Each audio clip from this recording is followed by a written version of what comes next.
Ondan olsa dersimizni başlayalım arkadaşlar. Dersimiz aldanki saatlik derste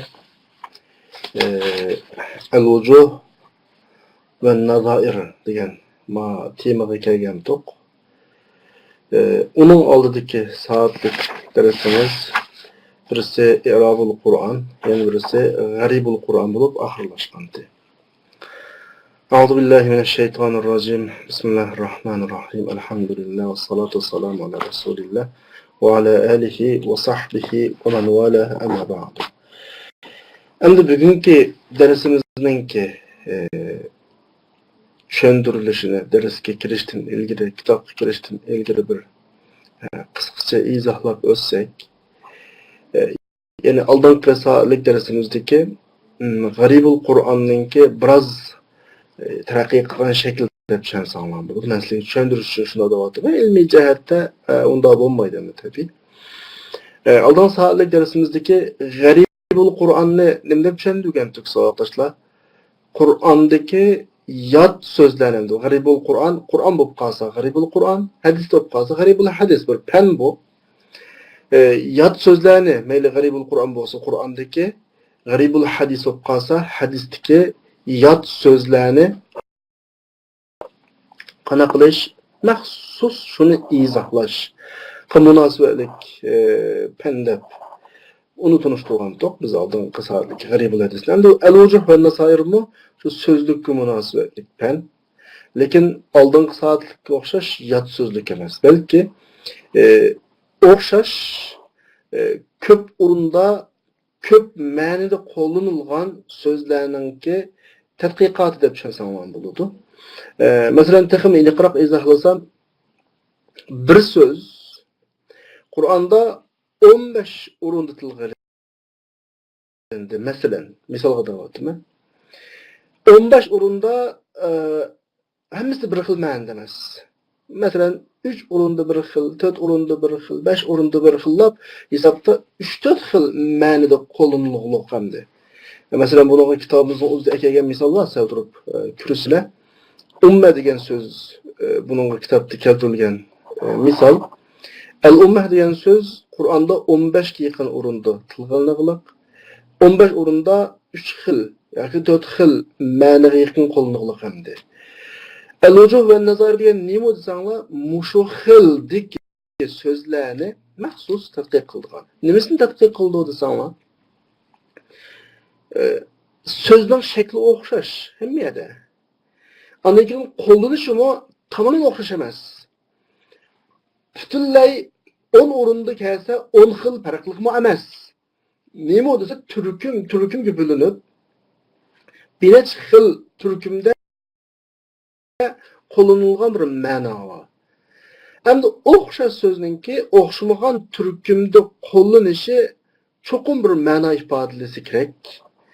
Mushu nuqtalarni alohida qana qilib munosabatlarini o'rtaga olib chiqib, masalan, aning munosabati avu, ma'no munosabati mavu, Qur'ondagi oxir so'zlarningki qo'llanishdan kelib chiqqan ma'no mavu, iroda qilinayotgan maqsad mavu degandek balog'iy ma'nolarni o'rtaga olib chiqish uchun o'rtaga qo'yilgan fan al-vujuh va nazair bo'ladi. Al-vujuh va nazarining o'zining lug'at ma'nosiga qarasanglarmi qaranglar. Al-vujuh deganimiz mana bilasizlar yo'llar degan ma'noda masalan ko'p xil yo'l degan ma'noni ifodalab turadi. Undan boshqa vajhi har qanday bir narsaning oldi tarafini vajhi vujuh deb ataydi. Lekin yo'l ma'nosi bor. Nazair degan nazirining ko'pligi bo'lib, bir narsaning o'xshash ma'nosini, masalan, masomkadan o'xshab qolsa naziruhu bo'ladi. Naziruhu. Ikki davlatningki o'xshash darajalik ikki amaldorsi birga kelsa, naziruhu bo'ladi. O'xshash degan ma'noda. Ya'ni ikkisini birlashtirib so'zliklarningki bir necha xil yo'llarda qanday qilishi, qo'llanilishi degandek shaklda tushunsanlar bo'ladi. Shu asosda men faqat sizlarga tushunish bo'lsin uchun nimaga aylantiryapman, o'zimizning zohir tilga aylantiryapman. Qolgan masalalarni, qolgan mazmunlarni kitobdagi abtur keltirilgan tushuntirishlarni qarab boqaylik savatdoshlar. Abdur dağıdı et-ta'rif el-vucuh lugaten cem'u ve vejhu kulli şey meluhu. Vucuh ne de vecihinin köplüğü bulup her qanday bir narsaning vecihi degan şunun oldi tarafı buludu. Mesela insanın vecihi körülüp turadigan tarafi şu yüze. Mana bir oyunun yüz tarafı mesela. Kitapның oldi yüze, keyni yüze deganda göz. Anlakin eğer bu bunda abstrakt hukmlar işletilirse, mesela vechul kalam, cümleninki vecihi deb gap qasını bunu desanglar, siz şunu bilan cümleden maqsad qilgan bir xil yo'lni, şu bayatında dedim ya men, vecihini, vujuhni ma o'rinda yo'l, qo'llanadigan bir yo'l bor, bir uslub bor, ma'noda shunga o'xshash demakchi.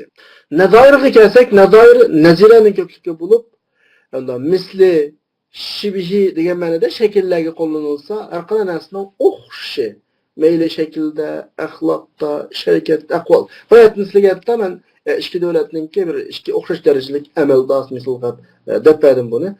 O'xshash. İkki adam derece hamma jihatda birisi-birisiga nima bo'ladi? Nazir bo'ladi. O'xshash darajali ikki adam. Bu yuqoridagilar endi al-vujuh va nazarininki lug'at man. Endi ma hozir biz o'qiyotgan sohadagi kasbiy ma'nosi nima? Vel-vujuh va nazar fil istiloh degani kasbiy ma'nosi. Ya'ni mushu sohada qo'llaniladigan ma'no. Mushu istiloh degan gapni nima tushunasizlar qolsangiz savoqdoshlar? Belki tercümesini net uçuk çıkıp bulamay ıslah deyişin mümkün. İnik bilip olanlar iki xil atayışlar. Kesbi yoki olmasa qo'llanish.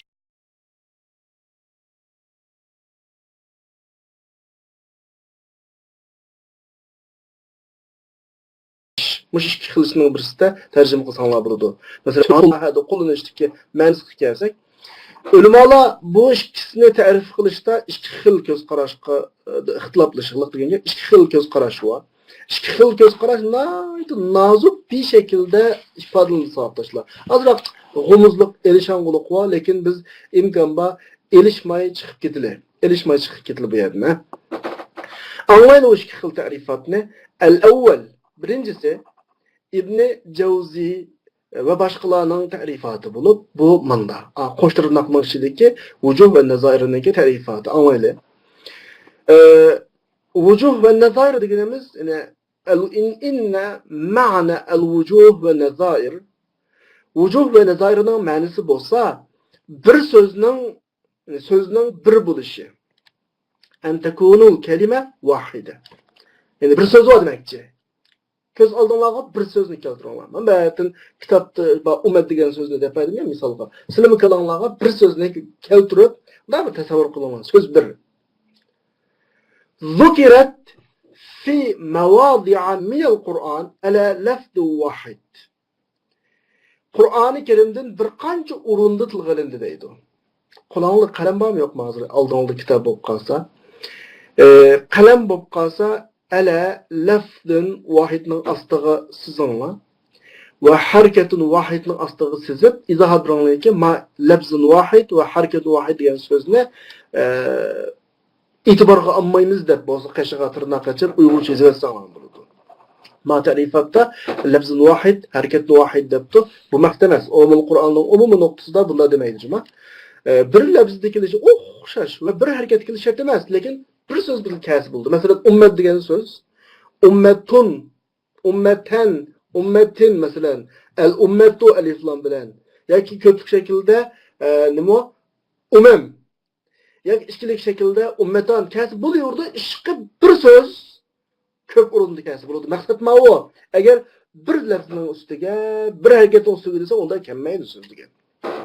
Qayd qilayman da olsa, ala lafzun wahid ve hareketin vahide degan so'zni sizlar kallangizni uchirib o'tinglar. Men undan keyin qayta tarjima qilay.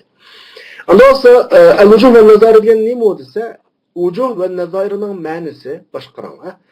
An takuna al-kalima wahida. So'z bir bo'ladi, ya'ni bir so'z bor. Zukirat fi mawadi'a min al-Qur'an. Qur'ondan bir qancha o'rinda tilg'ilindi.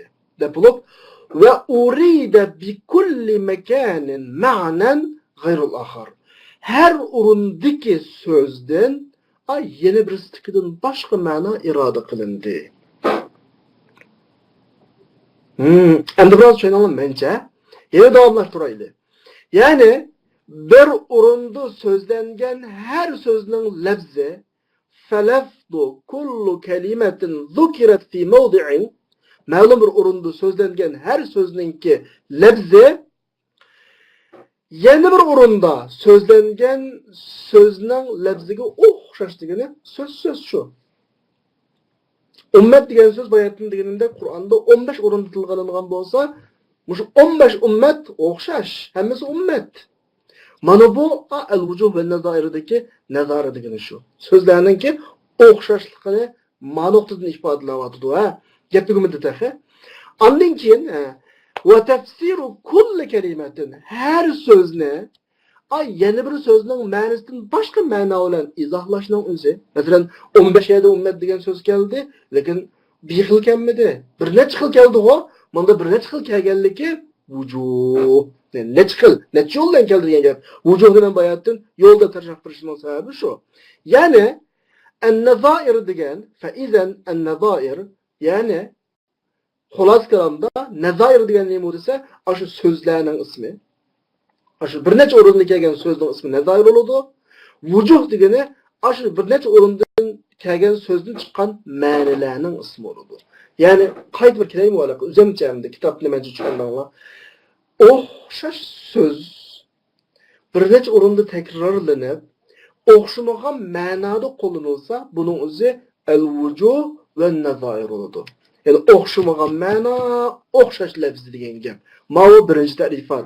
Mencha birinchi ta'rifatni tushundingmi savoqdoshlar? Asli avtor mencha o'g'a vaqtda al-vujuh va an-nazairda mush ta'rifat bilan bo'ldi qilsa bek güzel oldu asli. Zerkashning ta'rifatini akillik, ammo Zerkashning ta'rifatida azroq bir ilgisizlik bor. Yanımda oturası kitaplardan küçülüşte mesele çıktı mı? Ya ki asli açta yazılıqlık mı? Kalını iyileştirdiğin bir yava. Karanlık kileydi. Birinci tarifat tügüdü o savatdaşlar. İkinci tarifat kelsek, Zerkashning ve başka ulamalarning tarifatı bu. Bu tarifat manda. Vujuh degan nima desangmi? O'rtaq ma'nilik so'z. Ya'ni shu ummat degan so'z shu. El-mushtarak degani o'rtaq degan gap, ha? O'rtaq ma'nilik so'z. Vujuh shu. Anda o'rtaq ma'nilik so'z ki bir necha ma'noda qo'llanadi deydi. Masalan, ummat degan lafzga o'xshash. Ya'ni lafzining o'zi, so'zning o'zi nazair, ma'nolarning bo'ladi. Vujuh bo'ladi. Yani bu yerdeki nazair deganimiz o'xshash kelgan alfozlarga o'xshash. Kel alfoz al-mutawati degan gap, açık yerde kelgan ummat degan so'z, shu an-nazair bo'ladi. An-nazair bo'ladi. Endi mush gapning o'zida biroz shuncha qiynalib sizlarga tushuntirib baxsammi, masalan, azroq bir masala bor. Shu abturma davotida qaranglar hozir. Yana echilgan betda 128-betda va fi ibarati Zerkashi, Zerkashining iboratida shay'un min al-ghumuz, yani azroq nimalik bor, tutuqliq bor. Shay'un min al-ghumuz, azroq tutuqliq bor. Va la'allaha balkim kallamızga yaqinroq bo'lishi mumkin. Qanday chog'da izoh qildim. Munda desak deb, ma abturamdi. Ma'zurni o'qiyotgan ma kitobning avtori manda shakl tushuntirdi. Zerkashininkini. Al-vujuh degan nima desak, al-vujuh deganimiz o'xshamagan ma'no. Allati anda o'xshamagan ma'no ki bir lafzning uchun bo'ladigan ish bir lafzdan chiqadi. Bu bir lafzi o'xshamagan o'rinlarda keladi.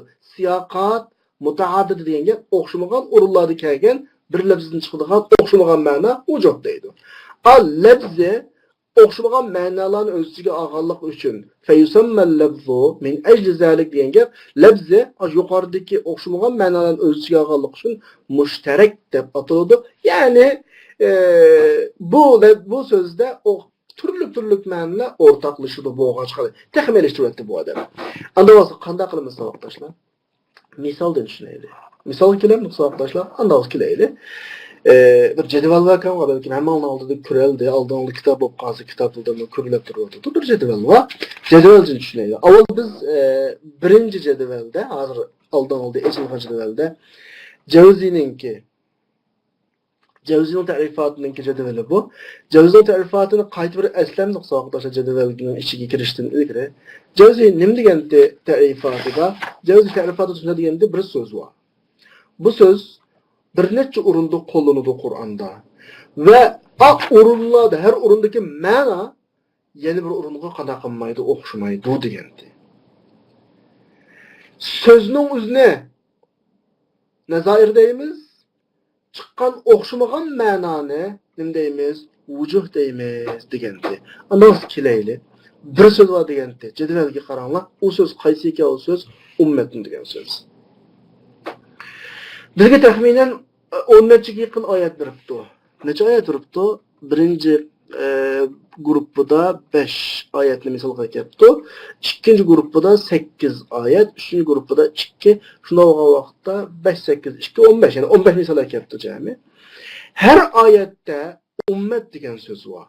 Mesela misalga men birinci ayetni o'qib baqsam,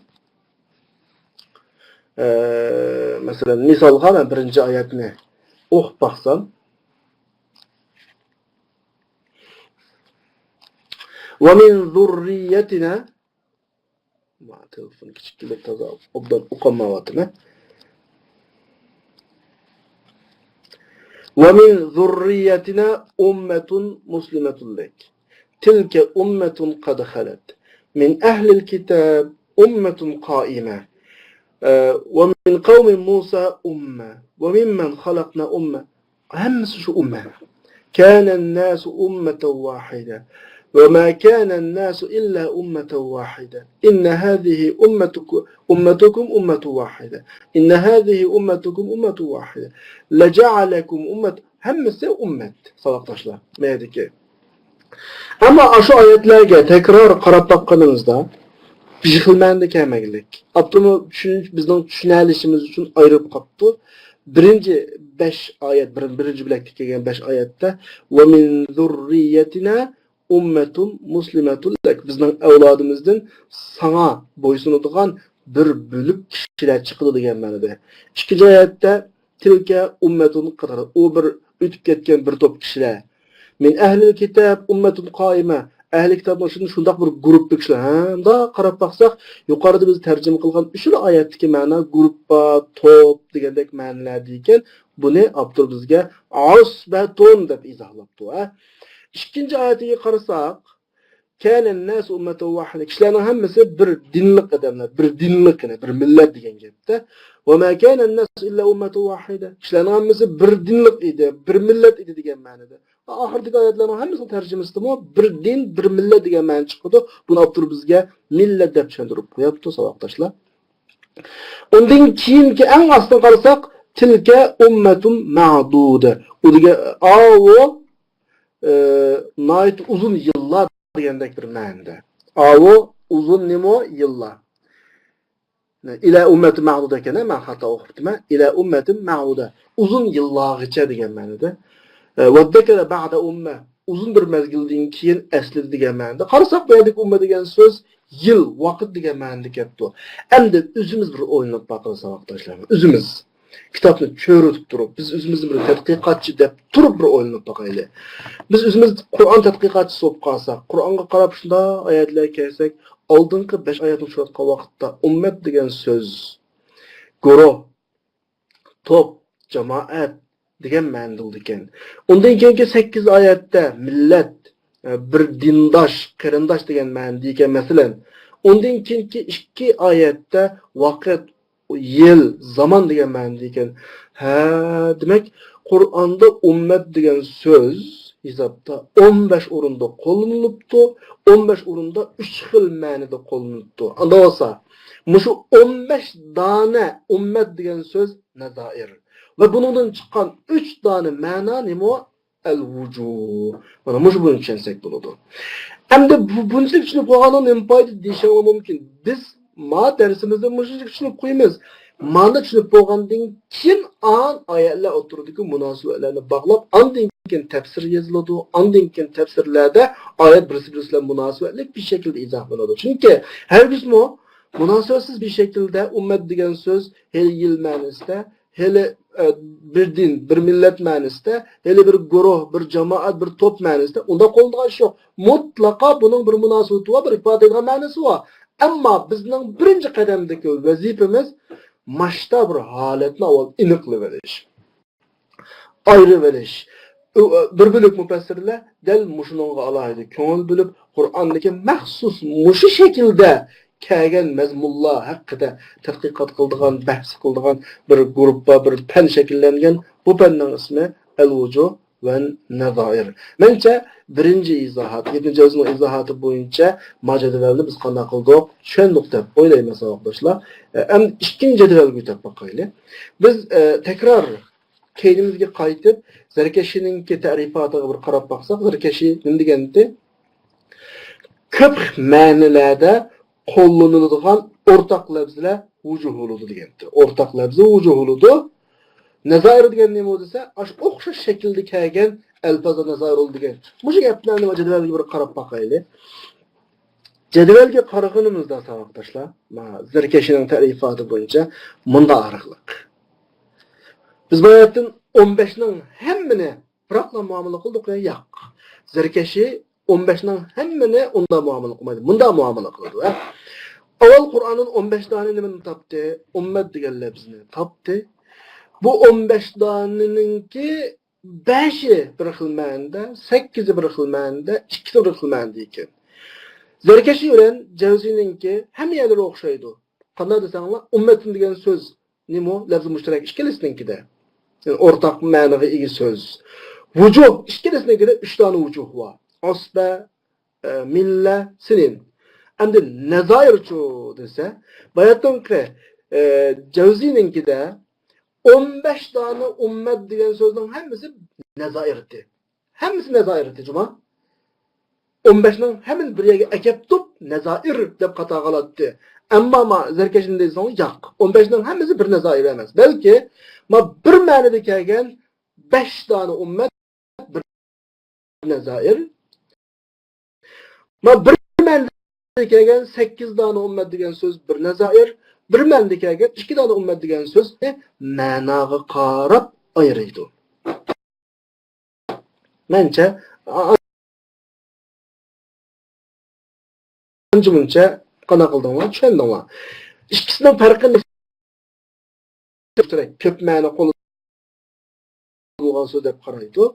Vujuhda farq yo'q. Ikkilisi kelgan ma'nolarni vujuh debdi. Faqat nazairda farq chiqadi. Takrorlasam, Cevzi, İbn Cevzi nima deydi desanglar, 15 so'zning hammasi bir nazair deydi. Zarkashi 15'ninki bir ma'noda kelgan so'zlar bir nazir. Mesela 5 tane o'rindagi ummet degan söz bir nazir, bir nazair. 8 o'rinda kelgan, bir ma'noda kelgan, millat ma'nosida kelgan 8 o'rindagi ummet degan söz bir nazair. 2 xil, 2 o'rinda kelgan, bir ma'noda kelgan, sinin ma'nosida kelgan 2 o'rindagi ummet bir nazair. Aloganda bu 15 so'zdan qancha nazair chiqdi? 3 top nazair chiqdi. 5'i bir nazair, 8'i bir nazair, 2'si bir nazair. Zarkashininki 3 gruppa nazair chiqqan bo'lsa, İbn Cevzi'ninki de hemmisi bırakılan koşula bir nazair oldu. Aslan karanlığı dağıtıdı. Ve yezher, bir yerden şu aşkarı bulatıdı ki, işkili ta'rifat el-vucuh'nın manasında yettefikan, ittifak. Bunu bayağı dep oldu bizlerge. Ama nazairninki ta'rifatı da fark var. Bunu müşe toxtunuz. Bu gap yok, tügüdenmiş ne olan. Maşfileninki pek anakıldı, tügüdü. Yani biraz başka kayıtımızda arkadaşlar. İbadetin ben sizlerge İbn Cevzi'nin ta'rifatını tanıştığım vaktimde ta'rifatının içinde söz bir lafz bilen, bir hareket bilen bolsun degendim ya. Aşı gapni sizip kallanıldı, evatınıldı ki ya Abdur bunu eskertip atıdı. Yenbeği en nuzekkir. Şuna esil tişimiz gerek ki sözünki, müşterek sözünki bir lafzi, bir hareket asasıda buluşu zarur emas. Ta'rifatda kelgandek. Çünkü El-Vucuh ve Nazair kitapları söz ve sözden yazılıp çıkan bütün sözlerini o'xshash ishlatib kelgan. Jara degan, jarad degan gap joriy bo'lib qana qilgan kelgan. So'zni o'zi chiqsin bo'ladi, ikkilik shakl chiqsin bo'ladi, ko'plik shakl chiqsin bo'ladi, cho'ng masala yo'q. Shunga bayat masalaga u gapni qilgan oldin uchrutinglar deyishimning sababi shutti. Endi eng cho'ng masaladan birini tugatib so'qtashlar. Alloh biz al-vujuh va nazar degan nimo ma'ni azroq bir tushundik. Qalbimizda ancha-muncha bu to'g'risida bir narsa paydo bo'ldi hozircha. Kelayli bu fanninki temisi nima? Mavzu hadal ilm. Bu fanning temisi desa, huval kalimatul qur'aniyya allati takarrara wuruduha fil Qur'anil Karim bi lafziha aw mashtaqqa minhu lima'anin mukhtalifa. Bu fanning tadqiqot qilingan temisi obyekti Qur'on so'zlari ki Qur'onda bu so'zlarning kelishi ya o'z lafzi bilan yoki shu lafzidan xilma-xil ma'no uchun chiqarilgan lafzlar bilan takrorlangan deydi. Bayatni tushundik mencha. Ya'ni ummat degan so'z o'z lafzi bilan bo'lsin yoki ummatdan chiqarilgan ummatan, degandek har xil shaklda olsun. Qur'onda ko'p takrorlangan bo'lsa, mushu fanning tahtiga kiradi. Bu fan uni tadqiq qiladi, uning ichidan ma'nolarni qanday chiqaradi, suzib chiqaradi. Ahamiyatu hadal ilm. Bu fanningki ahamiyatiga kelsak, arab tilininki boyligi va shamilligi arab tilininki jumlasining va alfozlarininki umumiy to'pininki natijasi lam emas. Fahas degan uning lam natijasi emas, balki sözlüklerining boyliq. Arab tilida sözlük haqiqatan ko'p. Balkim ko'rgansizlar Facebook'larda eqib yuriydi. Bir keldi degan so'zningki 8-10 xil ifodalanishi bor. Biz Uyg'ur tilida hammamizni keldi degan bilan qanday shaklda kelganligini ifodalaydigan bir nuqtalar bor. Arab tilininki so'z boyligi haqiqatan katta. Buni inkor qilolmaydi hech kim. Chunki أن كثيرا من مفردات اللغة العربية Arab tilininki sözlüklerininki köpüncesi çünkü Arab tilinin sözlüklerining köpüncesi türlük ma'nolar ve oxşamagan mazmunlar bilan boy deydi. Sariya deganga boy deganga bil maani vel madlulat, maani ma'na, madlulat mazmun deganga mutaaddida ko'pligan, muxtalifa turlik. Şu hammani qo'shib qanday tarjima qildim zaman çünkü Arab tilininki sözlüklerining ko'pinchisi turlik mutaaddida, xilma-xil muxtalifa ma'no va ifodalar bilan nima boydur. Shu darajadaki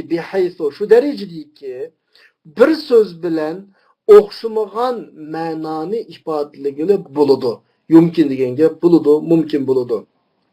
Nimadan boshqa desa, mushu ma'nolarningki her bir ma'noning o'ziga xos bir so'zi yoki uningdan boshqa ma'nolar ifodalaydigan bir so'zi bo'lgandan boshqa bir so'z bilan o'xshamagan ma'noni ifodaligini bo'ladi. Buni cho'nqurlig'i odam biladi, bu hech kimga maxfiy emas. Vaqat nazal Qur'on bi lisanin arabiyyin mubin. Qur'oni Karim ro'shan arab tili bilan tushdi. Shuning bilan Qur'onning bir ma'noni ifodalashi turlik alfozlar bilan o'xshamagan iboratlar bilan keldi deydi. Aynan asqola shunday olib keldi. Va abbara bi lafzin vahid, bir so'z bilan ham turlik ma'nolarni ifodaladi. Va fi hada va mushuningda tahi balog'at shakllari, balog'at yo'llaridan boshqa nim bayani buningda desa, zirkish, malal degan zirkish va san deganmi o'xshash ma'noda boshqa ifodalanmaydi. Zirkishni yo'q qilish va bir so'zni yengillik ko'rinishi bilan o'ttirg'i achiqish bor. Fi hada deganda mushningda mashta alohidliklar bor. Qur'on mana qildi demakchi, boshqa gap yo'q. Va tawassa'a al-Qur'onul Karim fi zalika. Qur'on buningda kengaydi. Ve javaza kudreti ehlil lugha. Til ehlininki kudretini üdep ketdi Qur'on. Özlerini til peshvolar deb ataydigan o'z vaqt shu davrdagi Makka ehlining kudratidan üdep ketdi. Va acizu bula Qur'on bilan tang mengishdan qanday keldi? Aciz keldi. Mujarrad degan gap tang mengishdan musobaqa tushishdan aciz keldi. Fakana haza shuna bilan zarkashi degandek musho Qur'oni Karimning mo'jizalarining turlarining qatoridan birisi bo'ldi. Endi musho fanninki ahamiyati nada o'rtaga chiqadi desa, so'zlarning mazmunlarini bilishdi. Masalan, bu orqali tadqiqot qiluvchidan boshqa bir tafsir bilan shug'ullanaman degan odam shunda qarasa, mushu al-vujuh va nazar fanlarida tadqiq qilingan so'zlar ma so'zning mantiq ma'nosi bor desa, masalan, misol olaylik, sizlar bir diniy o'quvchi bo'lish sifating bilan ummat degan so'zningki unda 15 yerda keladiganligi, uningki unda 3 xil ma'no keladiganligini hozirga qadar esimga keltirib boqmagan bo'g'aytulan mencha. Shuning sayisida bir misol sayisida bilib oldik. Agar bir kitob bütün 114 surning hammini shu shaklda bahs qilib to'lsa, biz lozim bo'lgan ishni varaqlasak, bizga ajoyib zo'r mo'l bilim beradi bu jihatda. Va annahu la yajuz va yana hech kimningki Qur'oni Karimni her sözning mazmunini, ma'nosini va so'zlarning isti'molatini bilmay turib tafsir qilish to'g'ri emas. Balki la budda min fahmi zalik. Cho'qim ashlarni qanday qilish kerak, tushunish kerak va idrok qilib bilish kerak. Nima uchun? Chunki limadagi limaga chunki deb tarjima qildim. Chunki buningga sog'lom aqidani tushunish, shar'iy ahkomlarni yakunlash ergishib keladi. Chunki sen qanday tushunsan, hukm shundan chiqadi. Sen qanday tushunsan, sening o'yab oladigan aqidan shunday bo'ladi. Va illa agar bu fanga ahamiyat berilmaganida faqat axta al-fahm balki yoki cho'qim tushunch xatolashib qoladigan gap. Ve to'g'ridan va ba'uda an-savob to'g'ridan yiroqlashib qoladigan gap. Va Qur'oni Karim haqida bilimsiz gap qilishga jur'at qilgan bo'lib qoladigan gap. Shuningga Abu Darda radhiyallohu anhu deydi: "Innaka lan tafqa kullal faqh hatta tara lil-Qur'an wujuhan." Qur'oni Karimningki ifodaladigan yo'llarini sen bilib yetganga qadar to'liq tushunamagan bo'lsa.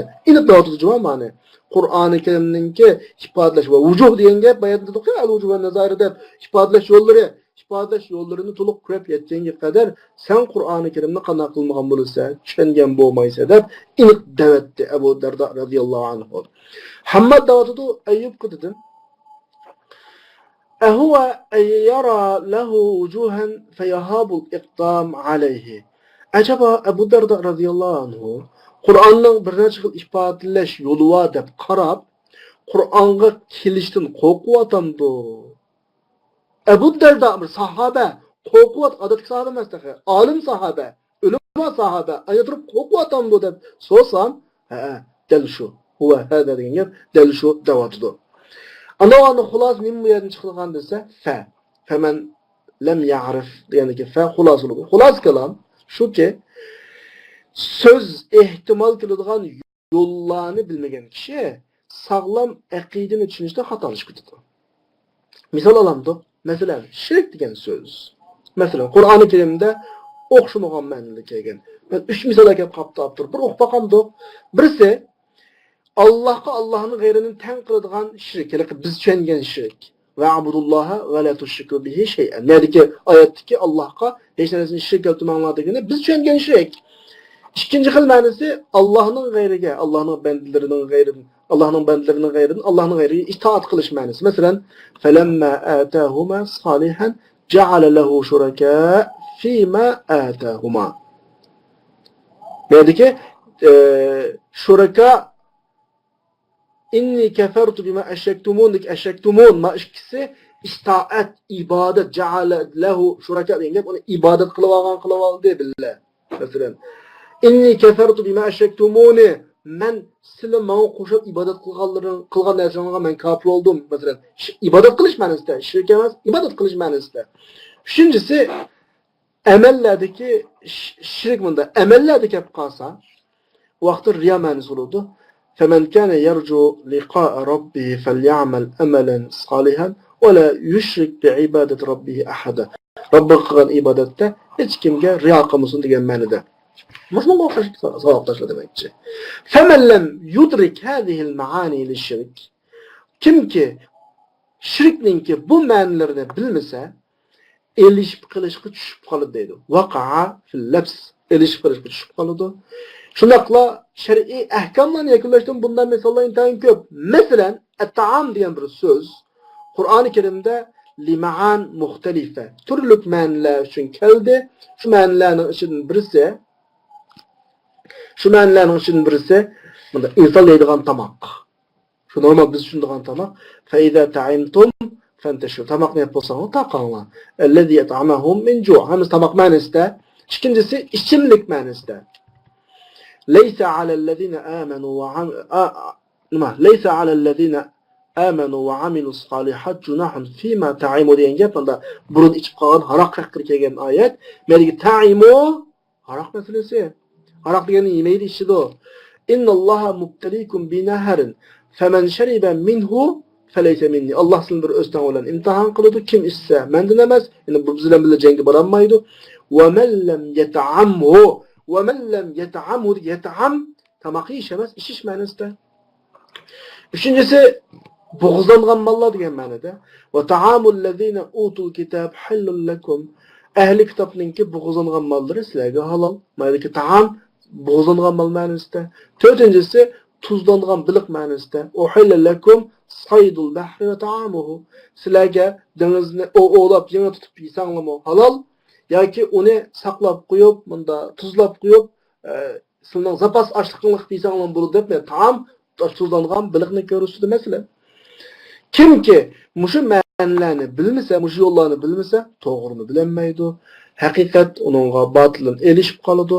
Kimki mushu ma'nolarni bilsa va anna lil kalima va so'zning birdan ko'p ma'nosi borligini bilsa, tafsir qilishga qadam elishdan qo'rqudi. Xuddi Abu Darda qana qilayotgandek, ishorat qilayotgandek.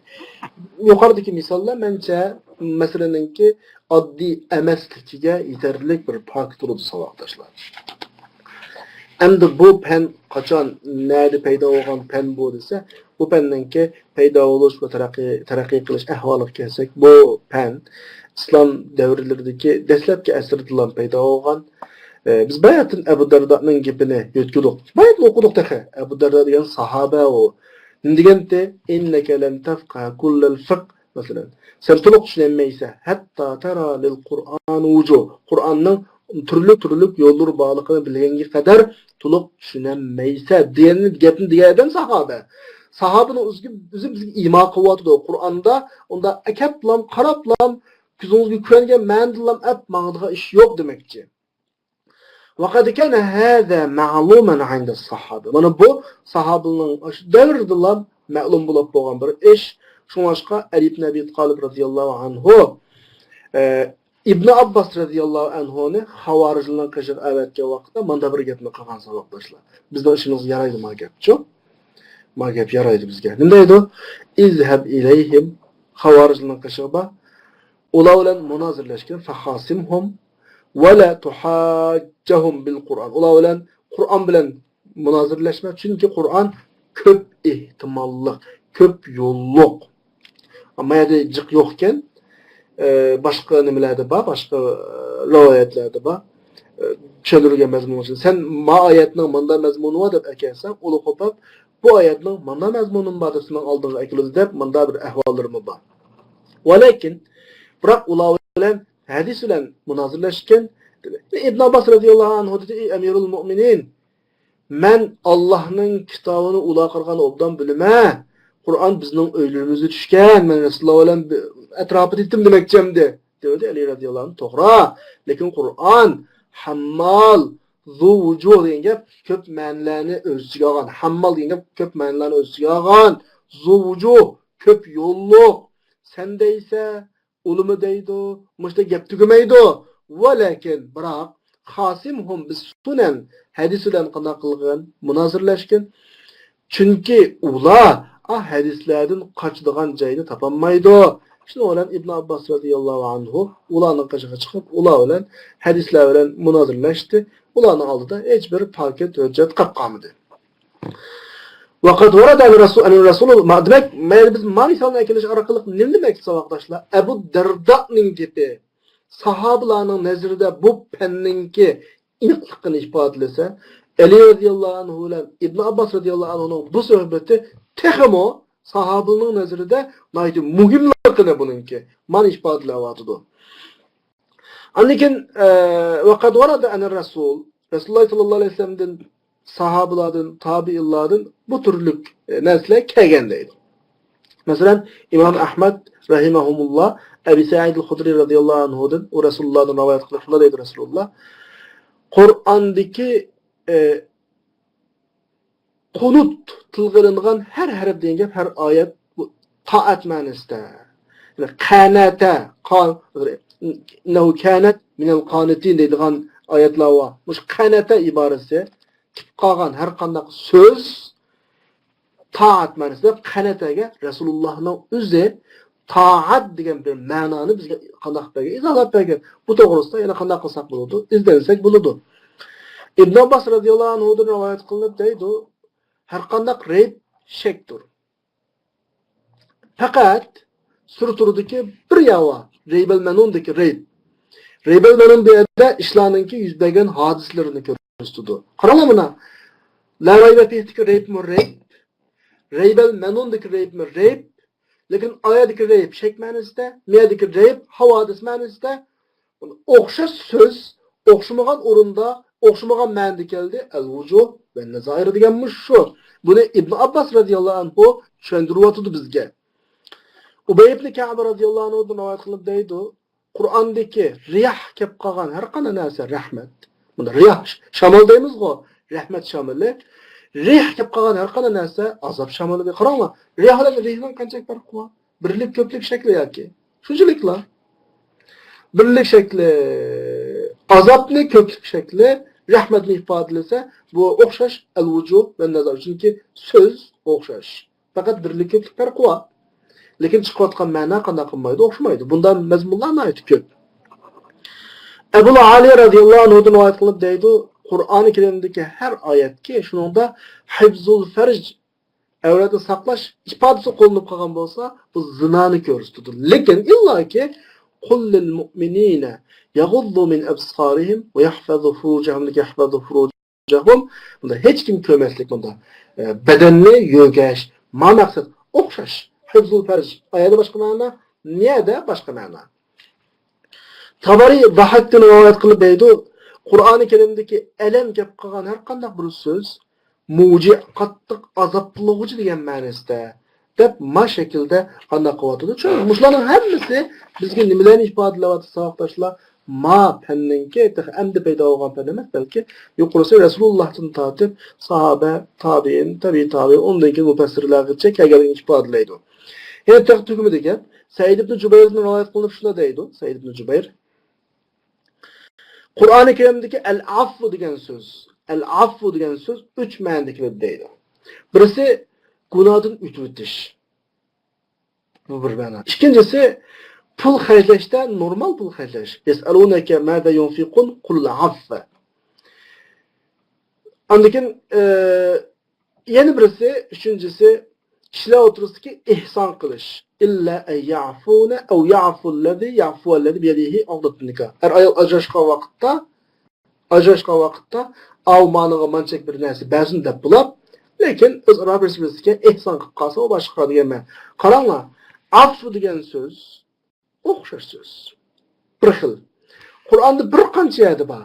Ba'ziga qarasak gunohning affu qilinishi bo'lsa, ba'ziga qarasak normal chiqim qilish, ba'ziga qarasak yaxshilik qilish.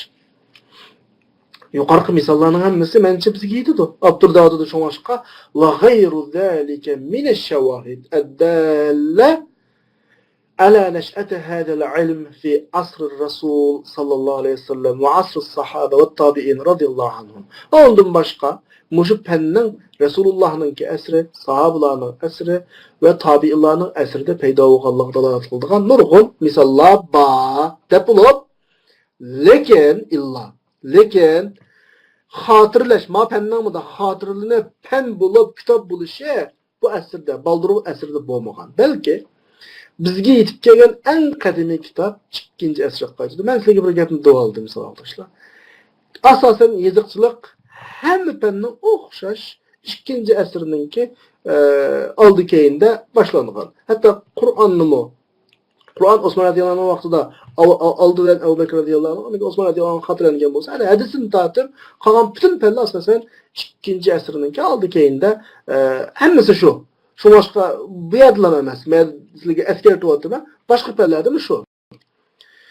Eng burun bizga qadimiy yetib kelgan kitob 2-asrga qaytib bo'lsin Al-Ashbah va Nazair fil Qur'onil Karim Muqatil Sulaymonninki. Vujuh ve Nazari haqidagi kitoblar deydi. Ma'nodan ilgari Ikrimaga o Ibn Abbosni rivoyat qilgan bir shaklda. Ali ibn Abi Talhaga o Ibn Abbosni rivoyat qilgan bir shaklda buna nisbat berilgan kitoblar bor, lekin bizga nah qo'limizga kelgan kitob iboyatanqi Al-Ashbah ve Nazair fil Qur'onil Karim degan kitob shu. Yani bu haqda yozilgan eng muhim asarlarga qarasak, bu muhim nokta.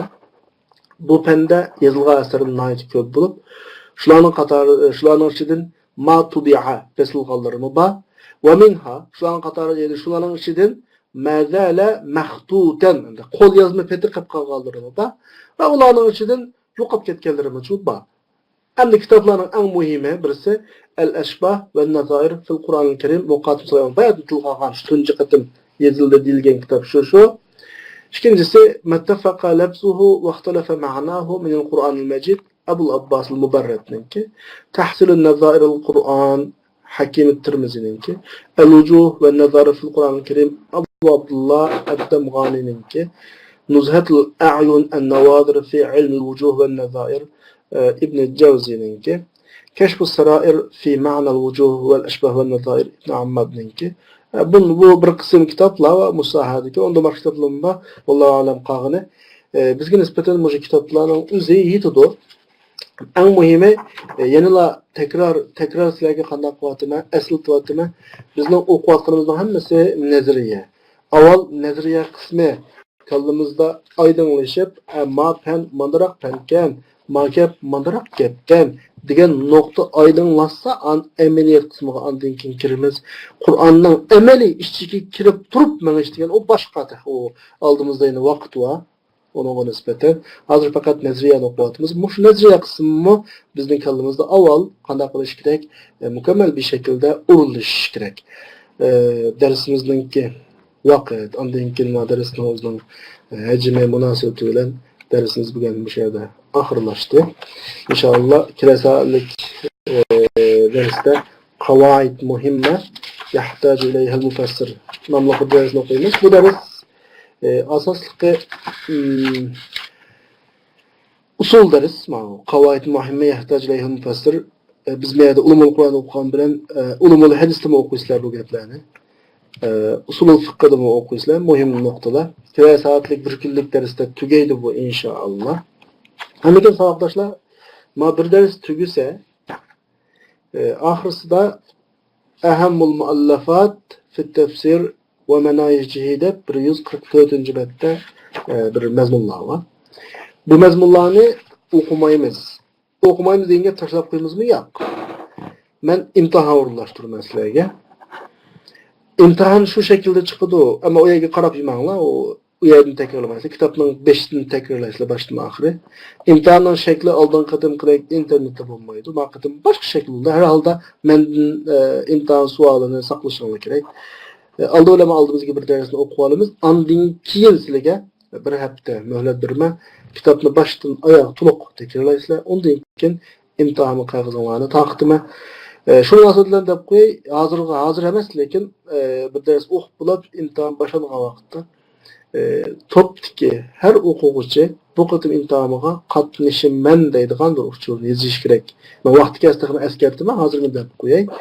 Şu o'quvchilarning soniga qarab turib, her o'quvchiga ayrim imtihonni qag'ini hazırlanadi. Çünkü bu internet yüzündeki o'qish ya bu. O'xshash imtihonni sizlarga bersam, balkim bir uydan chiqib dars olayotganlar va tanish bilishlar va sizlarga unda xiyonat qilmaysizlar, lekin qoidaga uyg'un kelmaydi. Normal qoidaga şu sınıfta qancha odam imtihonni qatnashsa, masalan 20 odam, 25 odam imtihonni qatnashsa, imtihon suali şu hazırlanırdı. 20 adam, 20 kişilik 30 adam olsa 30 kişilik hazırlanıyordu. Muşu idealde olsun. Maktum imtihan biraz gayrirak eliniyordu. İnternette elinmeğen bilen. Biraz başkaça sizlerle biraz japan çalışımı mümkün. Çünkü internet imtihanısı yani tordaki ders imtihanısı. Yani bunu biz normalde halkada imtihan meftuh dep koydu. Uçuk imtihan dep koydu. Okugucu öyle işleydi kan imtihan. Yani öyle işledi diyen gap kolay diyen gaplarning mençeğinde sizlerge kolay keldi. Şununla edeceğim teylik olma. Mana hazır dep koyuşunun sebebi aldığımızda tehe bir kıtımlık ders batırıp hazırdan taattir imtihan üçün kitabın baştan taatip tekrarlap muzakere kıldıgan çok kasa hazırdan başlayılamadı bence. Da olsa bugünkü dersimiz bu şeyde ahırlaştı. Allah'ım onu sağ salamat kılsın. Kila kıtımlık derste kuşap olgucu. Allah'a emanet olsun.